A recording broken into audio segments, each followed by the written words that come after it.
Hello, everybody. This is Howie Hawkins, and I'm with Alex Scrivener, who's with the Democratic Security Institute in Tbilisi, Georgia.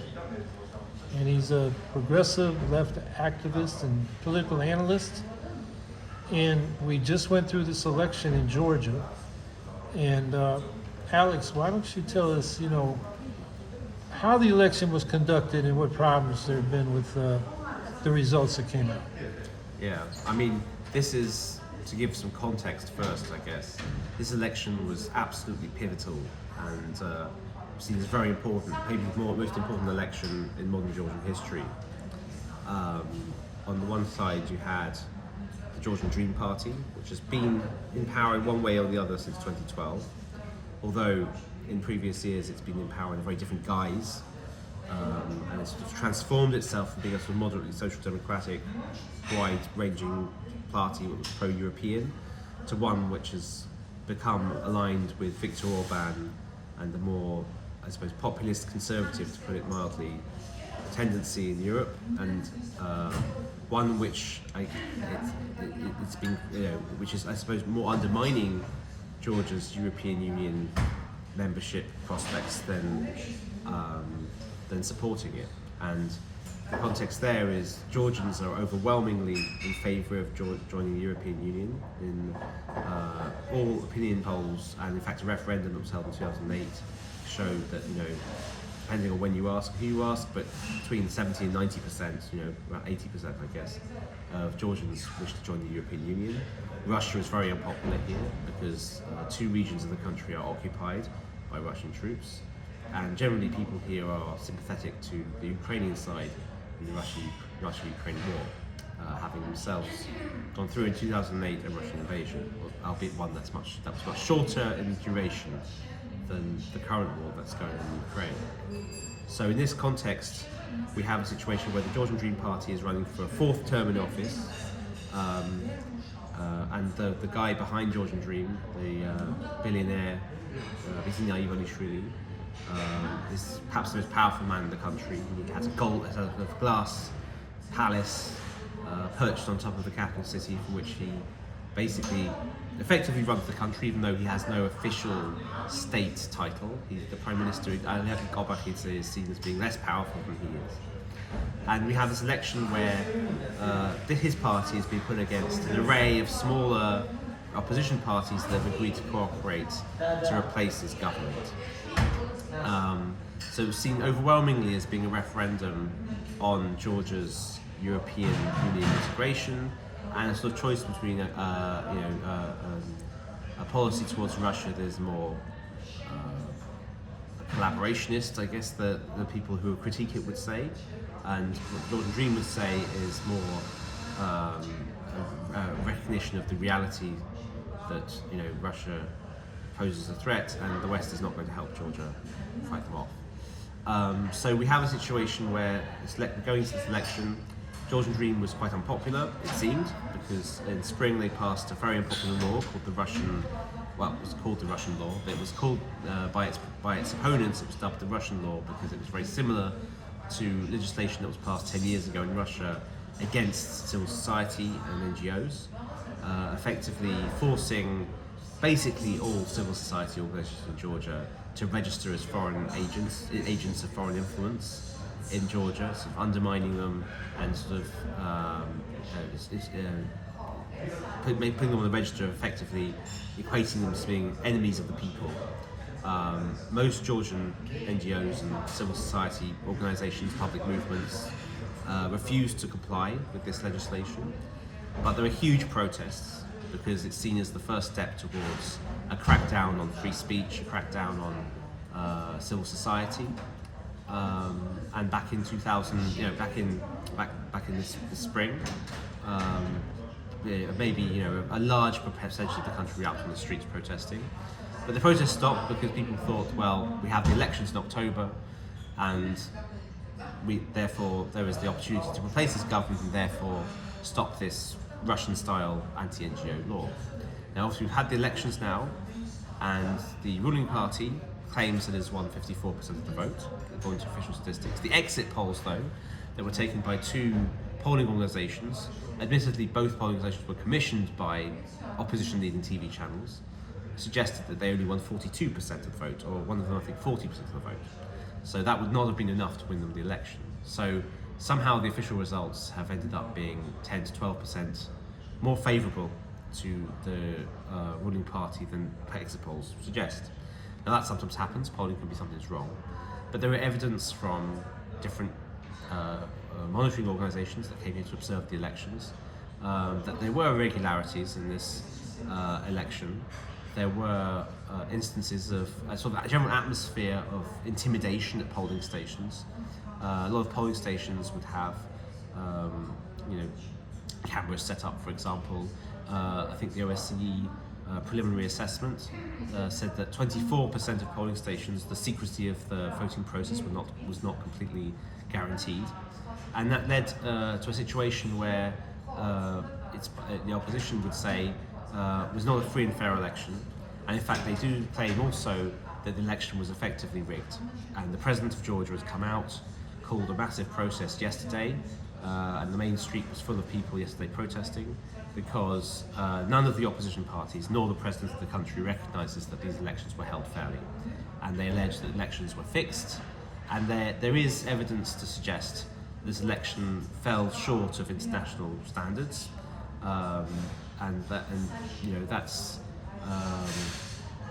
that's something that's kind of developing here on the ground in terms of what the political implications of that will be. But effectively, yeah, we're in a situation where we could be facing a political crisis going forward in this country. So, give a little more detail on some of the irregularities or violations of the election process. What did voters face when they tried to vote? And I guess it was somewhat different in the city versus the rural areas. Yeah. So, I mean, the assessments are obviously still ongoing from the various domestic and international organisations that were observing the vote. But the indications are that at the very least there was use of administrative resources to support the campaign of the ruling party, and that there was a sort of atmosphere of, I think one of the people at the press conference, characterised it, from the international observation, various international observation missions characterised it, I don't remember which one unfortunately, characterised it as this was an election in which Big Brother was watching you. Every polling station more or less had ruling party officials put in cameras watching who had come to vote. There was a strong presence of pro-government officials at the polling stations, and sort of suggestion was that these people were being pressured in some way, implicitly or explicitly, to vote in favour of the government. There are also, as I said, allegations that there definitely was a case captured on video in the south of the country where a ballot box was being stuffed with multiple ballots. That particular polling station's results was cancelled, but there are allegations from the opposition that the extent of fraud in this election went beyond that. It's still a bit too early to know the exact situation, but the feeling amongst people I talk to here is that this election was not a free and fair election to European standards. That's what people are saying to me from the civil society sector in this country, and yeah, it's a very difficult situation. So, you described it as a political crisis. The president called for a demonstration. Tens of thousands at least showed up last night. So what are the next possible steps for the opposition? I know they've said they may not take their seats in the parliament. What could happen, and what do you think will happen?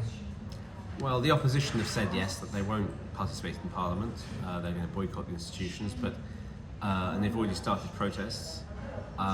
What happens from now on is unclear, but it seems likely that the opposition will continue to hold protests in Tbilisi and in other cities. And it seems likely that there will be weeks or months of ongoing protest against these election results.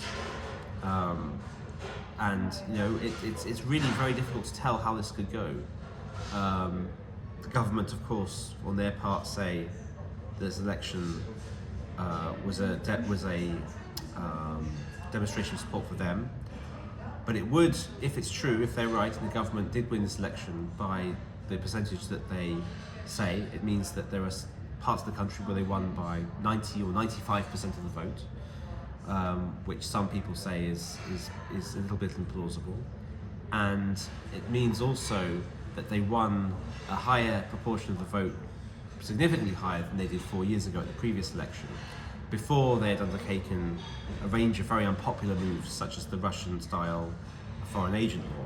So if we were to believe these results are correct and not the result of any kind of manipulation or fraud or intimidation, then we would have to believe that these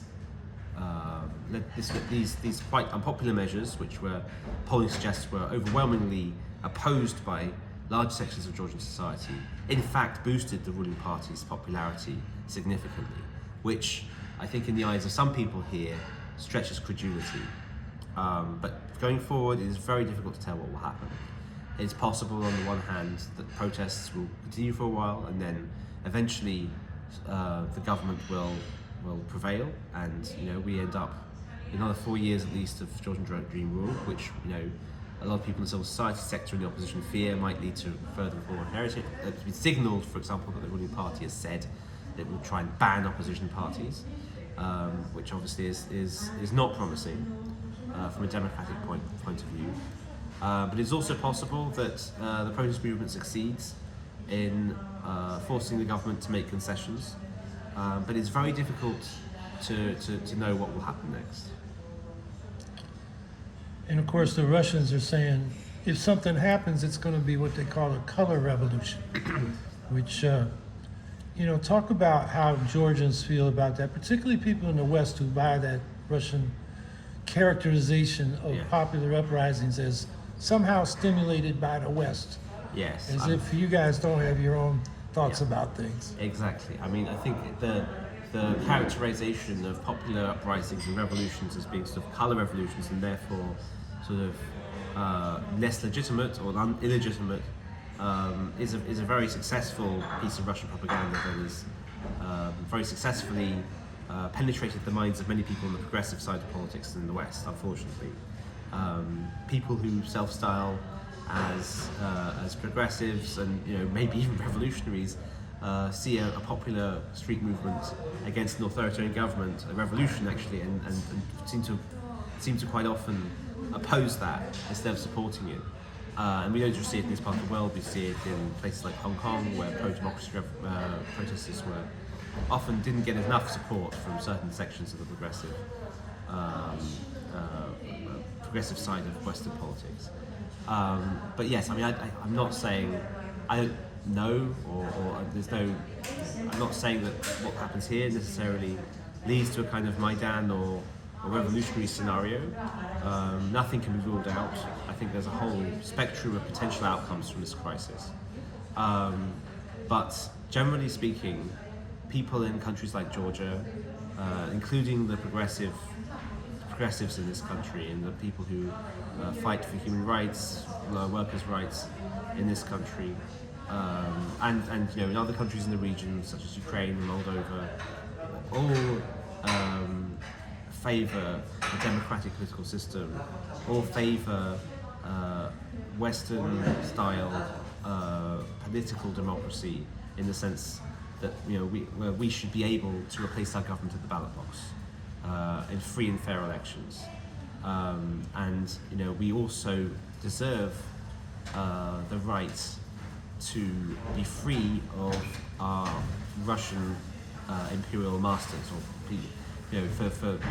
for Georgia, for example, Georgia has been controlled, dominated, conquered by Russia for over 200 years, 240 years or more, and Georgia has throughout that time tried consistently to break away from the imperial yoke. And obviously since 1981 Georgia has been independent alongside many other fallen republics of the Soviet Union, And like the Ukrainians, the Georgians too wish to be able to define their own future and wish to be able to build their own country free from Russian imperialist domination. And from a Western perspective, obviously, talking about Russian imperialism, is not obviously the major threat to people in the United States, but it is a major threat here, and it's the major threat in Ukraine. I think people in this part of the world want to see more solidarity for the struggles of the peoples of Ukraine, Moldova, Georgia, Armenia, and so forth. I've been reading that some of the younger leftists in Georgia are looking back to the first elected socialist government in the world, which was in Georgia. After the Russian Revolution, Georgia became independent and elected the Social Democratic Party by over 80%, and they ruled Georgia for a few years. How does that memory play on the left more broadly in Georgia? Yeah, I mean that's obviously is a point of great pride in Georgia. That government, between 1918 and 1921, which was crushed by the Soviet invasion in 1921, which ended the democratic socialist experiment that Georgia represented at the time, which was quite successful. That Georgian government managed to implement huge progressive socialist reforms way ahead of its time in a country where you wouldn't think it would be possible. Introduced women's suffrage, equality. Sorry, land reform, and it was a very successful government. Sorry, and that socialist experiment, democratic socialist experiment of the 1920s, was crushed by Russian imperial forces, by force of arms, and here we are, over 100 years later, and we are still fighting Russian imperial designs on the country. Excuse me, sorry. Oh. Okay, we're back. We got Alex a glass of water. So we were talking about the first elected socialist government in the modern world, and here in Georgia, and what it means to Georgians today and maybe for its future. Yeah, so that government is a really big part of modern Georgian history. The First Republic, run by the Mensheviks, so the Democratic Socialists in Georgia. It was only lasted 3 years, but that government achieved so much. I mean, it's we got women's suffrage at the same time, or earlier than many Western European countries as a result. In 3 years, that government achieved a pretty comprehensive and sort of egalitarian land reform. And that government, had the kind of loyalty of the vast majority of the Georgian people. It had to be crushed by the Soviets, because the Soviets did not want to see a democratic socialist government succeed. Its model of Soviet communism was one of oppression and dictatorship, and it did not want to see a flourishing example of democratic, egalitarian governance on its, right next door. And so in 1921, the Soviet Red Army invaded, and the Georgian government went into exile. And Georgia didn't get its independence back then until 1981. And that socialist government, it was an example, it was an experiment. At that time, democratically elected socialist governments didn't happen very often. In fact, it was one of the first in the world. So there was a delegation from many Western democratic socialist governments, socialist parties, from the International. And one of the visitors to Georgia at that time was Ramsay MacDonald, who went on to be the first Labour Prime Minister of the United Kingdom. So it was a very exciting time to be in Georgia, and it was a great tragedy that this great experiment in progressive governance 100 years ago was crushed by Russian military force, which is a pattern we see repeated today. Russian imperialism is no friend of progressive politics, quite the opposite. Russia represents an imperialist, far-right view of the world that is across our region and even the world, steadfast in favour of all the forces that wish to crush everything that people on our side of the political spectrum hold dear. And unfortunately, there are parts of the Western progressive spectrum that can't see that, and only see things in terms of geopolitics, don't recognise places like Georgia or Ukraine as being legitimate, independent cultures who have the right to determine their own future. They see it only as pawns on the big chessboard between the West and Russia, and it's a patronising and terrible way of looking at the world that completely robs us of agency. Where in fact, as we've said, Georgia was the country where we had one of the first democratically elected socialist governments in the world.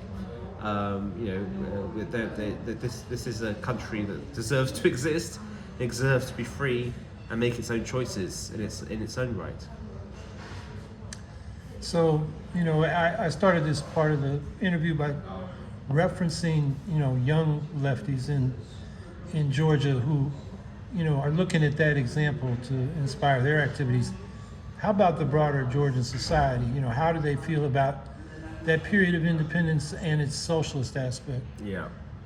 So, obviously the left in Georgia is very weak, unfortunately, and part of that, the reason for that is because the Western left, when it opens its mouth about our region, the loudest voices tend to be against us, tend to support, implicitly or explicitly, those who are trying to fight us. So that's a big part of the reason why the left is so weak here. Because for the ordinary Georgian who's not blind, they look west and they see prominent, supposedly progressive voices, the likes of Jill Stein, seemingly very supportive of Vladimir Putin and other Putin-aligned dictatorships, while not being supportive at all of Ukraine's fight for its freedom, and by extension Georgia's right to freedom. So that's why the left here is very, very weak.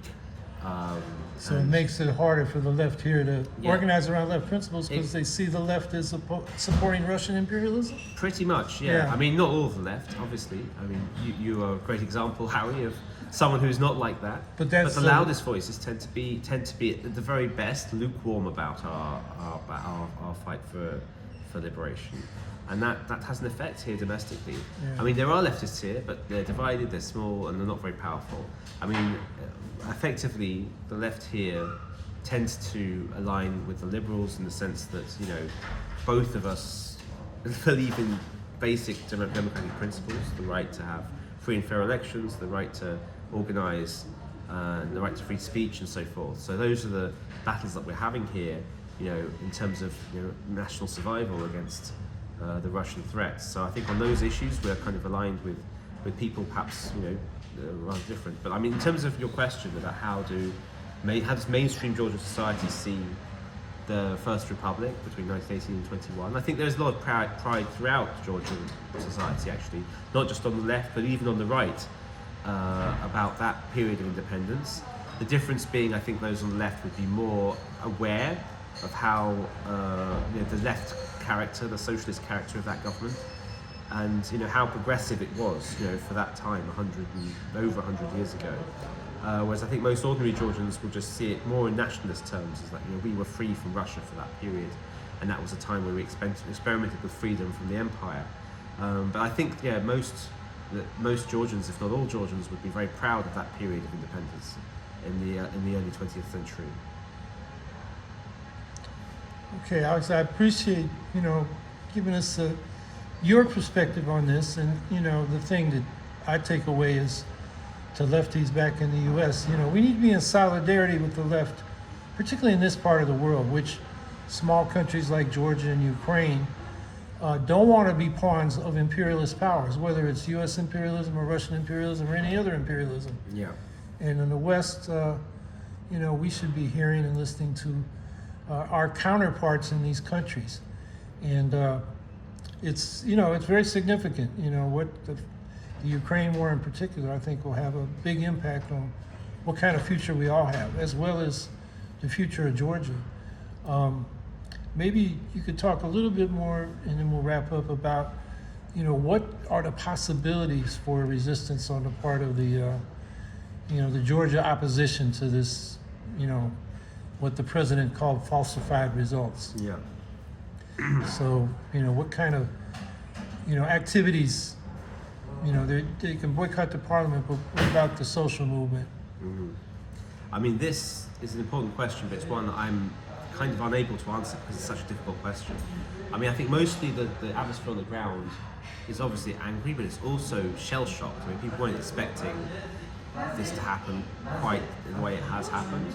And I think people are still reeling from the shock of what's happened over these elections. And I think over time it will become apparent what the strategy is, not just from the opposition, but from like civil society and social movements, and from the government as well, for what it's going to do. It seems to be signalling a further crackdown against civil society. Maybe after elections, and they've now got the result that they wanted. Maybe there's a period where they walk back a little bit and don't continue the repressive streak that they were on before. But we'll see. I think it's very open. Anything could happen. But I think what I would say is what they could do, apart from boycotts and protests. I think this is where the lack of a strong institutional left could really damage any protest movement here, in the sense that the sort of protest that would actually make the government sit up and listen and actually have to perhaps compromise in some way are the sort of protest actions that the left, and a strong institutional left, would be able to play a big role in. So, for example, strike action or workers' protests, social movements with better organisation. Those are the things that the left are very good at historically. But because the left is so weak here, the sort of protest movements being led by liberals or people to the right of them, that's sort of not in their DNA to quite the same extent. So it's very difficult to see what they could do.